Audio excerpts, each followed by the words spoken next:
वल्लव रे वल्लव वल्लव वल्लव वल्लव वल्लव वल्लव रे वल्लव रे वल्लव वल्लव वल्लव वल्लव वल्लव वल्लव रे. नमस्कार, मी Sandeep Salunkhe live art Konkan YouTube चॅनलमध्ये तुमचं पुन्हा एकदा स्वागत.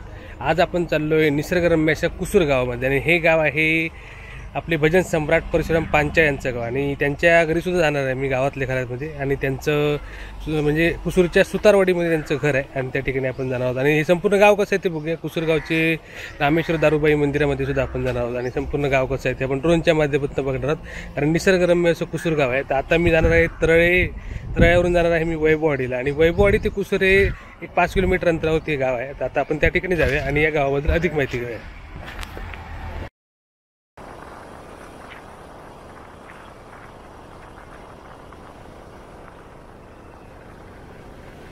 आणि आता पण गावच्या मेन रोडवरती आहोत आणि या ठिकाणी आहे भजन महर्षी कैलासवासी परशुराम पांचाळ यांचं स्मारक आहे. बघा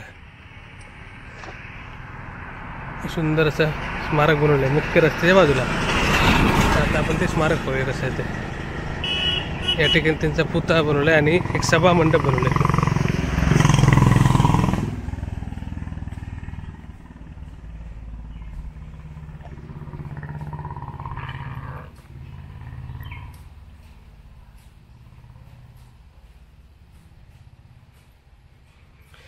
तर हे आता आपण बघतोय तो भजनी बुवाचं दुसरं स्मारक. पहिलं स्मारक आमच्या गावामध्ये म्हणजे आरे गावामध्ये आपलं वळवंड्यावरच्या फाट्यावरती आरे फाट्यावरती बनवलं आहे आणि आपण बघतोय त्याचं दुसरं स्मारक बघतोय मी. म्हणजे हे एखाद्या भजनी बुवाचं जे स्मारक बनवतं त्यातलं द्वितीय क्रमांकाचं स्मारक. आणि कदम पांचाळ यांची जोडी ही सुपरहिट जोडी होती, फेमस जोडी. या ठिकाणी सुंदर असे स्मारक आहे. आणि कोकण कलाभूषण चंद्रकांत कदम हे आमच्या गावचे सुपुत्र होते, आरे गावाचे. आणि आता आपण आलो आहे त्यांचे पार्टनर म्हणजे त्यांचे खास एकदम मित्र आणि खूप साऱ्या डबल बऱ्याच एकत्र केले असे परशुराम पांचाळ यांच्या स्मारकाकडे. इथे लिहिले भजन महर्षी कैलासवासी परशुराम पांचाळ स्मारक कुसूर.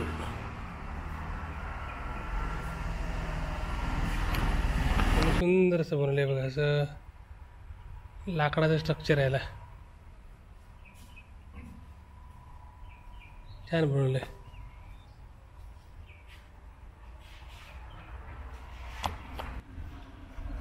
असं आधुनिक तंत्रज्ञानाचा वापर करून म्हणजे सुंदरशी डिझाईन बनवली म्हणजे संपूर्ण अशी लाकडी स्ट्रक्चर आहे. आणि हा रोड या बाजूला गेला आहे गगनबावडा भुईबावडा घाट मिळतो या तिकडून गेल्यानंतर. आणि या बाजूला हे वैभववाडी आणि तो गगनबावडा घाट करोड घाट. हा मुख्य रस्ता आहे गावातला आणि मुख्य रस्त्याच्या बाजूलाच आहे स्मारक.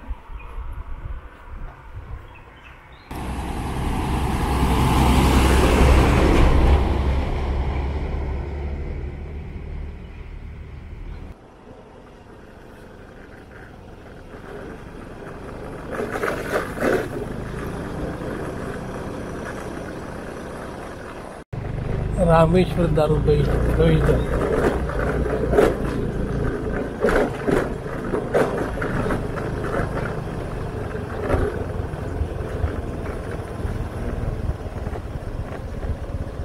आणि आता आपण आलोय सुतारवाडीमध्ये सरपंच माजी सरपंच प्रदीप पाटील यांच्या घरी. तर आता आपण आहोत माजी सरपंच सौ शिल्पा शिवाजी साळुंखे पाटील यांच्या घरी. आणि त्यांचे मिस्टर शिवाजी साळुंखे उर्फ म्हणजे प्रदीप ना तुमचं प्रदीप उर्फ शिवाजी ते आपल्यावर आहेत. आणि मॅडम सध्या कामानिमित्त बाहेर गेलेत. आणि तुमचं नाव काय? नारायण साळुंखे. आणि हे त्यांचे काका. तर आता तुमच्या गावाबद्दल माहिती आहे. कुसूर गाव हे कसं आहे म्हणजे किती लोकसंख्या आहे? तुमचं प्रमुख मंदिर? साधारण 1600 लोकसंख्या आहे. 7 किलोमीटर असा एक मार्गी तिरवडे ते सोनाळीपर्यंत असा गावाचा परिसर आहे. उंबरडा ते कुंभवडे अशा 4 गावं लागतात आम्हाला. म्हणजे मोठ्या क्षेत्रफळाचं गाव आहे. मोठे क्षेत्रफळाचं गाव. आणि किती वाड्या बोलला तुम्ही? 12 वाड्या आहेत गावामध्ये. 12 वाड्या. आणि साधारण लोकसंख्या? साधारण लोकसंख्या 1600. ओके. आणि तुमचा आता प्रमुख ग्रामदैवत कुठचा? रामेश्वर दारोबाई. दारोबाई. आता 7 मंदिर आहेत आमच्या गावामध्ये. आता तुमचा जत्रोत्सव केव्हा असतो मोस्टली? आता 29-30ला जत्रोत्सव आहे. दरवर्षी सेम तारीख असते तुमची? सेम तारीख आहे. म्हणजे दरवर्षी 29-30 डिसेंबरला जत्रोत्सव. एखाद्या वेळ मागे पुढे होतो पण त्यातून बऱ्यापैकी तेच असतो. हो. ओके. आता तुमच्या गावचे सुपुत्र कैलासवासी परशुराम पांचे त्यांच्याबद्दल एक तुम्ही थोडक्यात सांगा. परशुराम पांचे नावाजलेले आमच्या गावामध्ये त्यांनी एक भजनामध्ये त्यांनी एक नाव लौकिक केलं होतं. चांगल्या प्रकारचे परशुराम बुवांची जी कायम चंद्रकांत कदम यांच्या दोघांच्या डबल बाऱ्या व्हायच्या. विलास पाटील दोघांनी.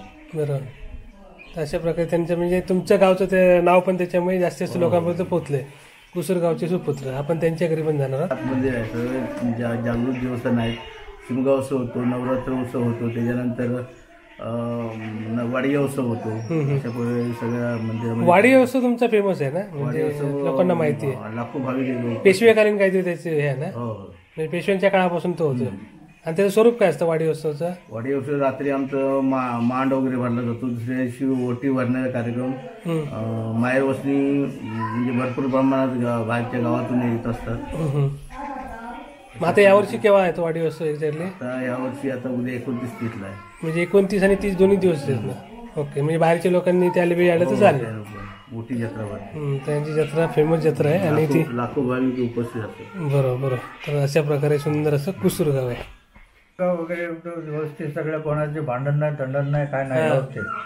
जास्त म्हणजे कळी वगैरे होता किंवा पोलीस स्टेशनला जाता हा प्रश्न आमच्याकडे नाही. बरोबर. शांतता प्रिय सगळं शांततेत. ओके. तर अशा प्रकारे काकांनी पण आपलं मत सांगितलं. सुंदर असं कुसूर गाव आपण आता बघूया व्हिडिओमध्ये. धन्यवाद तुम्ही माहिती दिल्याबद्दल. तर आता आपण चाललोय परशुराम पांचे यांच्या घरी. सुतारवाडी त्यांच्या घरी. आपण सुतारवाडीमध्ये होता.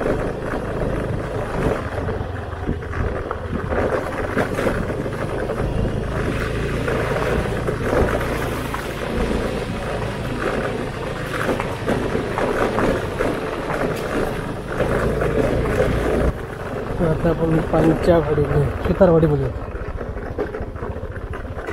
तर आता मी आहे कुसूर येथील सुतारवाडीमध्ये आणि हे समोर आहे ते परशुराम पांचे यांचं घर, गावचं घर. ही सगळी सुतारवाडीतली इतर घर आहेत. तर आता आपण त्यांच्या घरी जाऊया. बुवांचं घर आहे सुतारवाडीतलं. तर आता आपण त्यांच्या घरी आलोय. तर आता आपण बुवांच्या घरी आहोत आणि आपल्यावर बुवांचे पुतणे आहे तिकडे आणि आपण आता माहिती घेऊया त्यांच्याबद्दल. नमस्कार. नाव का तुमचं? संदीप बैराम पांचा. आणि तुम्ही बुवांचे पुतणे ना? टोटल बुवांचे म्हणजे भाऊ किती? भाऊ भाऊ बुवांचे तिघे जण. हा. म्हणजे तो आला दत्ताराम मोठा. बुवांचे भागे भाऊ तिघे जण. म्हणजे बुवांच्या म्हणजे वडिलांपासून जरा स्टोरी सांगा. कशी कशी म्हणजे किती भाऊ आणि कसं काय? बुवांचे भाऊ तिघे जण. वडिलांचं नाव काय बुवांच्या? रामचंद्र. रामचंद्रांना 4 मुलगे. रामचंद्रांना तिघे जण मुलगी. तिघे जण. टोटल 3 मुलगे. आणि संभाजीला म्हणजे संभाजी बुवांचे आजोबा. रामचंद्रांचे वडील संभाजी. ओके. आणि माझे बहिराम आमचे वडील एकटे पौत्र. म्हणजे त्यांचे वडील म्हणजे माझे वडील बहिराम. त्यांचे आम्ही तिघे जण भाऊ. ओके. बहिराम यांचे. आणि बुवांची? बुवांचे तिघे जण भाऊ बुवा धरून. आणि त्यांची मुलं प्रत्येकाला एकाला बुवाला 4 मुलं. दोघांना एका दुसऱ्याला 2 मुलं आणि एखाद्याला लग्न झालेलं मोठ्या. Okay okay. असं तो आमचा परिवार आहे. आणि तुमचं नाव काय म्हटलं तुम्ही? संदीप. संदीप पांचा. संदीप बैराम. बरोबर. तर आता तुम्ही जरा बुवांबद्दल माहिती सांगा थोडं. बुवा जेव्हा भजन बुवाने स्टार्ट केलं, दत्ताराम बुवांचे मोठे भाऊ. ओके. ते भजनी बुवा होते पहिले सुरुवातीला. आणि आस्ते आस्ते बुवा आपली त्यांच्यावर जायला लागायची. काळाजोगीला स्थायिक काळाजोगीला आम्ही लोक. त्याला मला काळाजोगीला म्हणजे मोठा आमचा सगळ्या समाजाचा हे होता. आणि बुवाना काय म्हणजे ही पेटी वगैरे हा शौक होता पहिला. म्हणून ते मोठ्या भावाच्या म्हणजे पेटीला हात लावायला बुवा गेले दत्तारामच्या.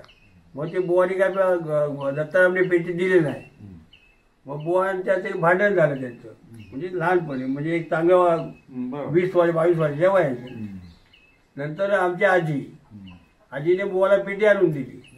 हातपेटी आणून दिल्यानंतर तिथे काळाजोगीला हे महाराष्ट्र कामगार कल्याण केंद्र काळाजोगी त्या केंद्राच्या बाजूला देवदाराचं झाड आहे. त्या देवदाराच्या झाडाखाली बोर रात्रीचे 12 वाजेपर्यंत भजन करत असायचे रात्री. आजीने पेटी आणून दिल्यामुळे. आणि त्याच्यानंतर बुवा आस्ते आस्ते स्वतः गायला लागले. 4 लोक गावातले लोक आमच्या म्हणजे वाडीतील लोक सगळे आमचा समाज किंवा पाटील मंडळी वगैरे सगळे जमा झाले. ते आम्ही सगळे एका ठिकाणी एका चाळीत आमच्या 52 खोल्यापैकी 18 खोल्या आमच्या पाटील पण तिकडे होते. हा. तर भास्कर पाटील म्हणून आमचे खजिनदार होते. म्हणजे मंडळ स्थापन केला. आणि पहिलीच बारी पान बाजारमध्ये घेतली फुलाची बोवा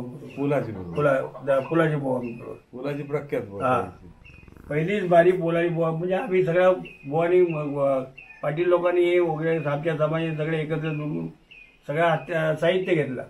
बोवा गायला लागल्या तेव्हा. आणि 2 वर्ष सिंगल बाऱ्या केल्या आणि मग डबल बारीचा त्यांनी सुरुवात केली. पहिली बारी फुलाची पूर्वी पान बाजारामध्ये गेली. त्या टायमाला वाजपी दत्ताराम सुतार होता. दत्ताराम म्हणून आमच्या बायकोचा गावातला हे काय समोर मेवना आमच्या बायकोचा म्हणजे चुलत भाऊ. तो पण वाजवायला शिकला. म्हणजे ती डबल बारी फुलाजीने एक अभंग घेतला होता. तो काय मला आठवत नाही फुलाजींच्या ह्याच्यावरतून म्हणजे 40वरून.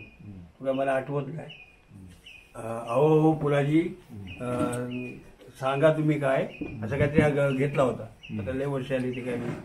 त्यानंतर फुलाजी बुवानी पाठीला थाप मारली. मला शाबास काहीतरी पुढे करशी. आणि त्यानंतर मग बुवा पुढे गेले चंद्रकांत जोडी.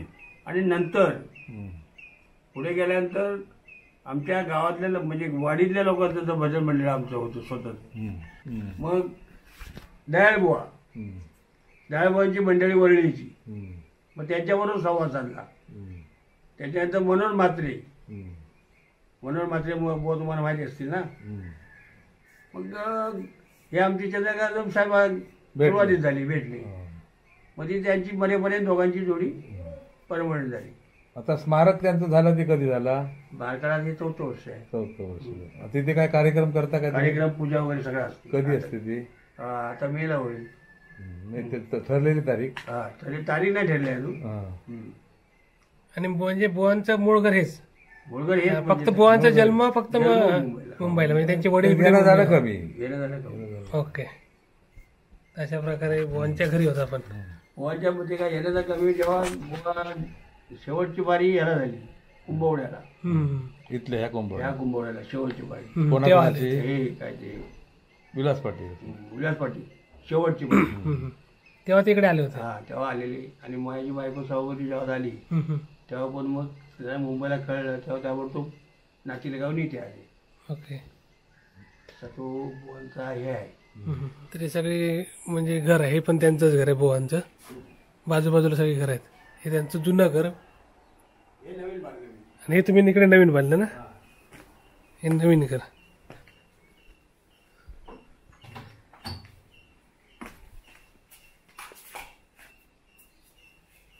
आणि तुम्ही काय करता आता सध्या गावी? सध्या गावी मी कार्पेंटर ना. आणि हे सगळे काय क्रिकेट? हा, 2 नंबर मुलगा. क्रिकेट खेळणार? हो, दादा नितीन राणेंचा पे आहे. ओके. 2 नंबर उदय पंचा. हा. हो, इकडे यांनी हे नवीन घर बांधले पूर्ण. आमदार वगैरे येतात ना. नितीन राणे औरंगाबाद पे आहे. अरे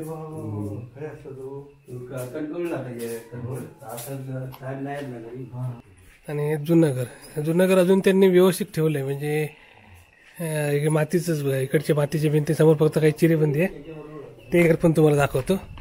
कारण हे जुनं काळातलं घर एकदम. हे बघा. ते त्यांनी तसंच ठेवलंय. आणि बाजूला नवीन घर बांधले त्यांनी. मातीच्या भिंती आहेत अजून. आणि अशी जुनी घरं आता खरोखर कमी होत चालली आहे. बघा, हे सगळं जुनं त्यांचं घर आहे. आणि यांचं अंगण इकडे.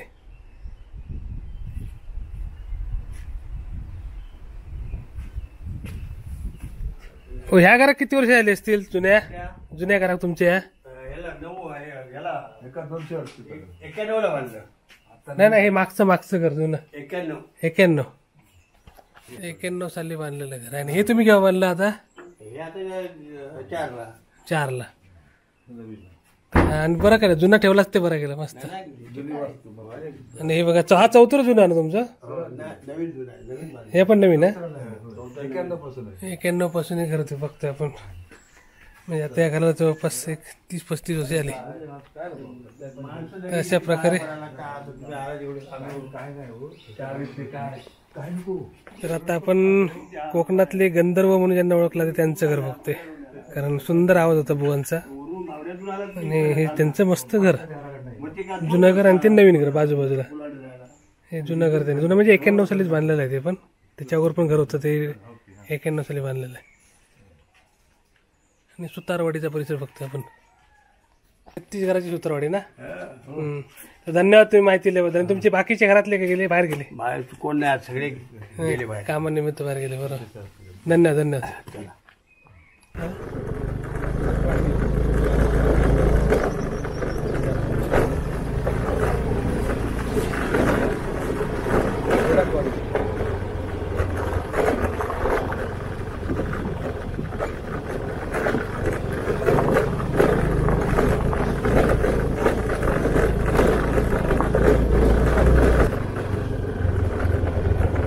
आता आपण चाललोय मंदिराकडे.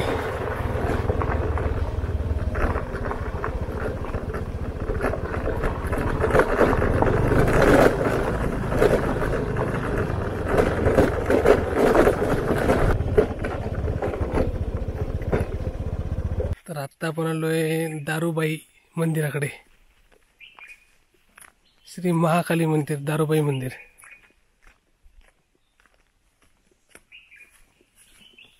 सुंदर मंदिर आहे. तर आता आपण दर्शन घ्या या ठिकाणी.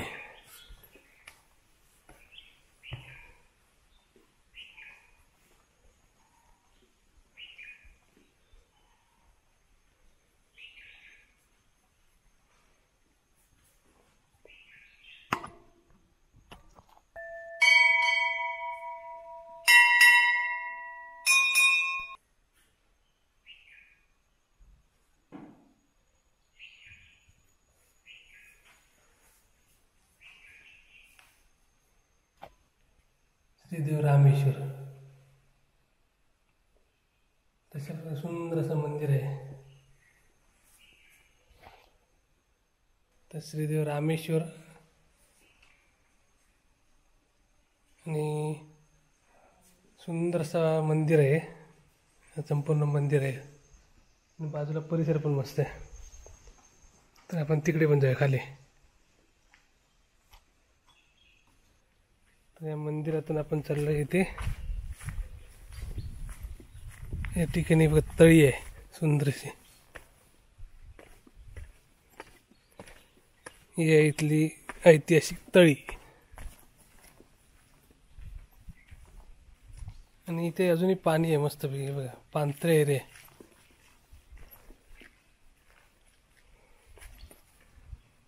आणि इकडे विहीर पण आहे मंदिराची.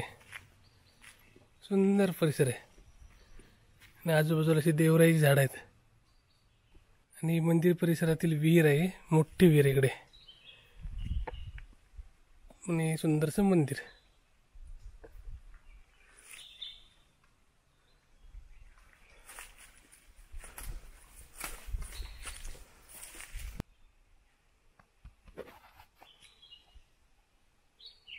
आणि आता आपण मंदिराच्या बाजूचा म्हणजे परिसर बघतोय. बघा मस्त वाळ आहे इकडे आणि घनदाट अशी देवराई इकडे. आणि यांना सुंदर वाटतं. वाळावरच्या पुलावरती होत आपण. आणि इकडे सुंदर अशी जुनी जुनी झाडं आहेत, देवराईत.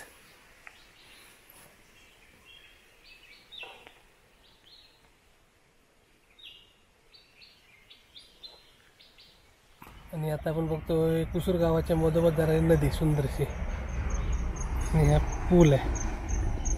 आणि गावामध्ये एसटी सुद्धा आली आता.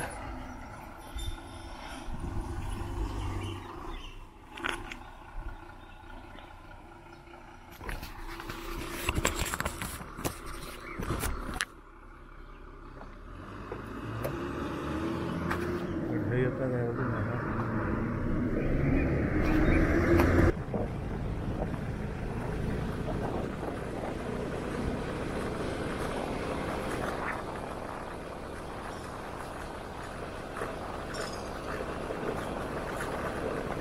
आणि हे आहे कुसूर येथील हायस्कूल. सध्या सुट्टी जी असल्यामुळे हायस्कूल बंद आहे.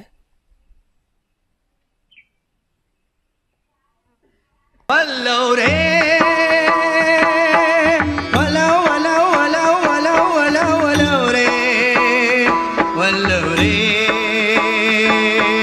वलव वलव वलव वलव वलव वलव रे वल्लव रे वल्लव रे वलव वलव वलव वलव वलव रे वल्लव रे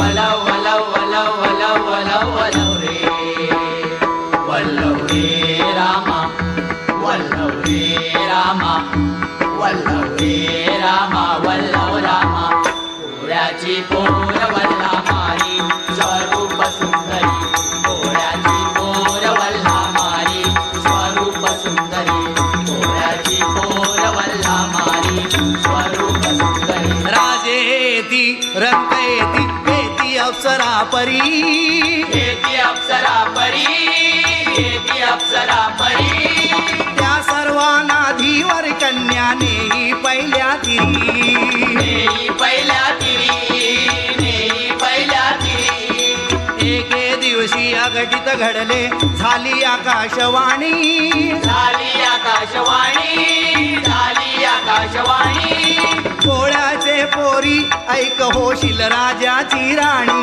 होशील राजाची राणी ऐक होशील राजाची राणी एक एकटी धीवर कन्या एक एकटी धीवर कन्या एक एकटी धीवर कन्या एक एकटी धीवर कन्या उभी किनाऱ्यावर उभी किनाऱ्यावर उभी किनाऱ्यावर उभी किनाऱ्यावर हरिओम हरिओम करीत आले स्वामी पराशर हरिओम हरिओम करीत आले स्वामी पराशर हरिओम हरिओम हरिओम.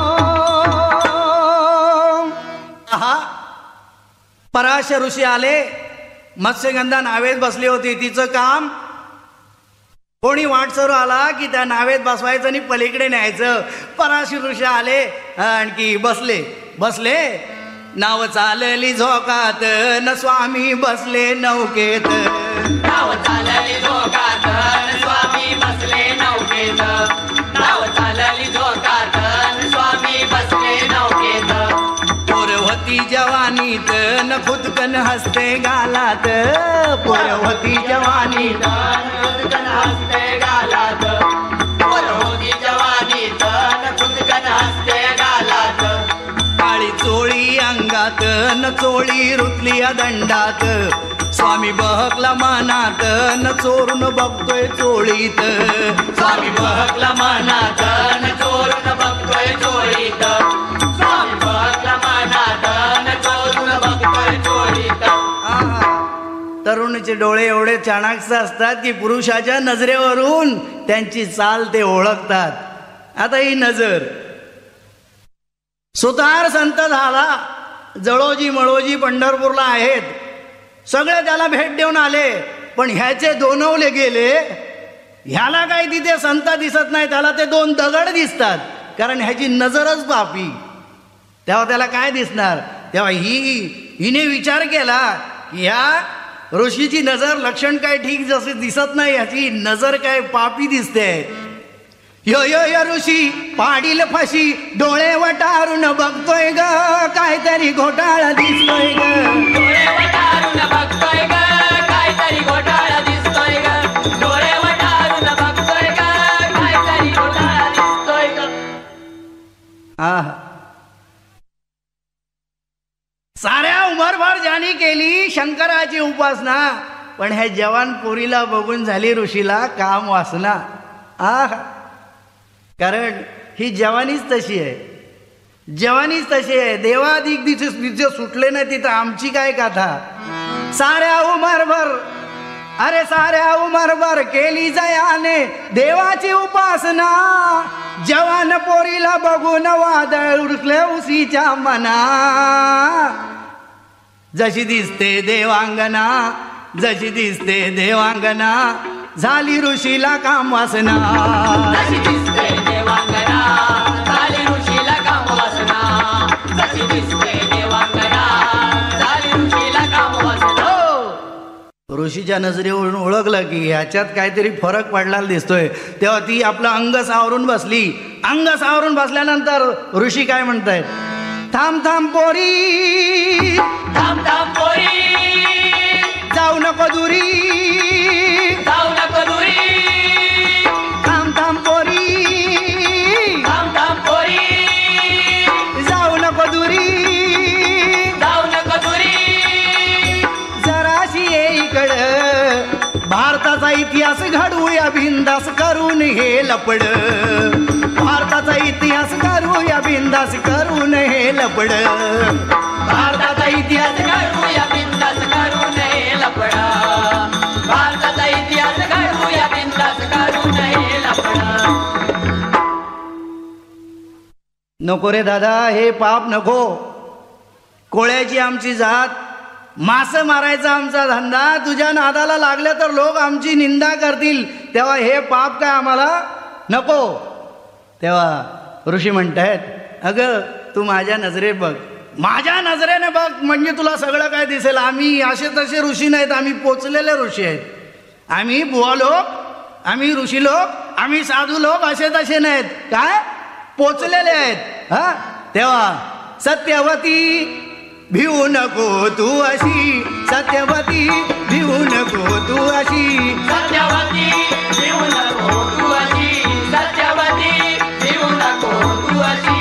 सत्यवती भिवू नको तू अशी, सत्यवती भिवू नको तू अशी. सत्यवती भिवू नको तू अशी, सत्यवती भिवू नको तू अशी. अशी मागतो ते माझं जर देशील, मागतो ते, मागतो ते, मागतो ते माझं जर देशील.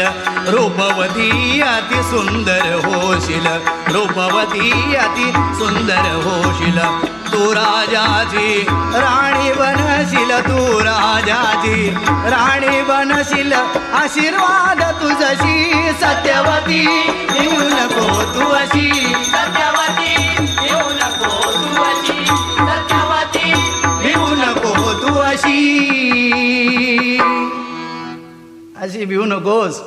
हा, मला जे हवं ते जर देशील तर तू राजाची राणी बनशील. तेव्हा मत्स्यगंधा विचारात पडली, म्हणाला हा तर अगदी पोचलेला आहे आणि हा पोचायच्या मार्गावर आहे, ह्याला आता काहीतरी आपलं शील वाचवायला पाहिजे. म्हणून ती काय सांगते, महाराजाशी का घाई करताय आपल्या मनाची, करताय आपल्या मनाची, करताय आपल्या मनाची. माझ्या अंगाला येते घाण, माझ्या अंगाला येते घाण, माझ्या अंगाला येते घाण. खेंगट सुकट बोंबलाची, खेंगट सुकट बोंबलाची, खेंगट सुकट बोंबलाची. मी कोळ्याची पोर आहे भोळी, महाराज कोळीन जातीची, महाराज कोळीन जातीची, महाराज कोळीन जातीची. तुमच्या नावाला लागल बट्टा, तुमच्या नावाला लागल बट्टा. खंत धरा हो मनाची, खंत धरा हो मनाची, खंत धरा हो मनाची. हो, खंत धरा म्हटल्यानंतर काय म्हणतेस, काय म्हणतेस. तुझ्या अंगाला सुकट बोंबलाची घाण येते का, आताच्या आता नाहीशी करतो असं म्हणून ऋषीने मंत्र घातला. मंत्र घातल्यावर दादा जिकडं तिकडं सुगंध सुटला, जिकडं तिकडे सुगंध सुटला. आता तो सुगंध 1 योजन पर्यंत गेला. 1 योजन म्हणजे 3 कोस. आता विचार करा, मत्स्यगंधा होती ती योजनगंधा झाली. पहिली मत्स्यगंधा होती, सुगंध सुटल्यावर काय झाली, योजनगंधा. तेव्हा जरा ऋषी खुशीत आला, पुढं सारकला, पुढं सारकला. म्हणतो आता काहीतरी. हा, तेव्हा पोरगी ती तसं त्याला हाताशी लागू देणार काय? काय म्हणते?